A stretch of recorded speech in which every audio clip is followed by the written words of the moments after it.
Zara таштары оорусу деп аталат. Бул көп кырдуу, өтө татаал, өтө дарылоону өзүнчө ыкма менен дарылоону талап кылган оору. Көп себептүү. Мунун эң негизги себеби организмдеги зат алмашуунун бузулушунан келип чыгат. Зат алмашуу деген бул кайсы заттар?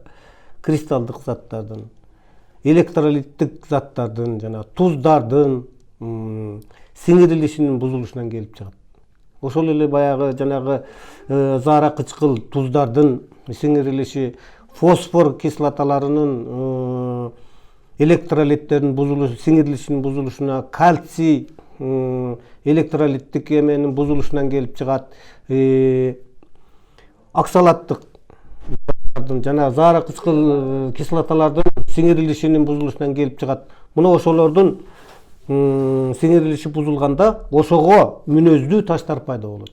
Мисалы фосфаттык таштар деген бар, оксалаттык таштар деген бар, кальцийден пайда болгон, заара кычкыл кислотасынан пайда болгон таштар бар. Булардын өңүнөн дагы бири-биринен айырмаланат. Жанагы катуулугунан, сыртынын жумшактыгы же одонолугу, формасынан дагы айырмаланышат бири-биринен.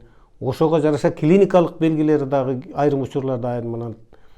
Ошону так аныктап туруп, анан кийин дарылоо жолдору белгиленет.